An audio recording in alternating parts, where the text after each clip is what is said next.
How do you know George Washington actually existed? Have you ever heard this question being asked? It often follows a statement made by an atheist, suggesting that Jesus never existed.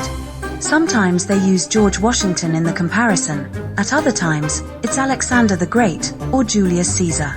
And the question is really just another half-hearted attempt by Christian apologists to try and sow some seeds of doubt on the methodology, the thought process that non-believers might use, to conclude that Jesus was mythical in nature. Now, we might find this exasperating, because many of us realize that there are many notable differences between Washington and Jesus, from all the literary sources we have at our disposal. I don't think George Washington was ever involved in any supernatural events, or had any superhuman traits attributed to him.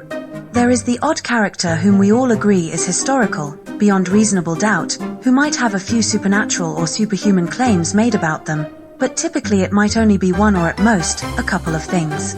For example, Vespasian, the Roman commander and latterly emperor, was said to have cured people's blindness by spitting in their eyes.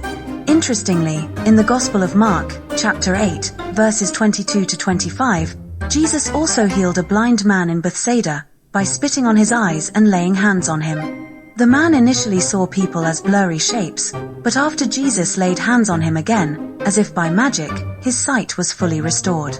So yes, there is a supernatural story regarding Vespasian, but it is really just one story, and as far as I know, there are no claims that Vespasian ever came back from the dead.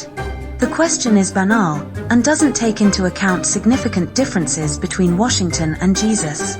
It attempts to obscure any real detailed critique of the characteristics of these two personages, primarily in the supernatural or superhuman realm.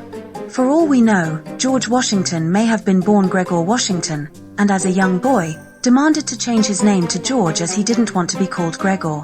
He might have asked his local church to change his birth records. But if that sounds ridiculous and implausible, an event that is completely natural, what then should we make of all the miracle accounts for Jesus? Here's an idea. Rather than spend time and energy showing tedious apologists that comparisons between Washington and Jesus, or between Alexander the Great and Jesus, are inappropriate and dignifying the half-witted nature of the question, I suggest we mock its absurdity by giving an equally ridiculous answer. Something like, well, I know George Washington existed, in the same way I know Harry Potter existed. There are books, comics, and videos about him. Or substitute Harry Potter with Spider-Man, Batman, Scooby-Doo, or Casper the Friendly Ghost. Yes, we've all seen actual videos of Harry Potter flying on broomsticks. That's better evidence than we have for Jesus.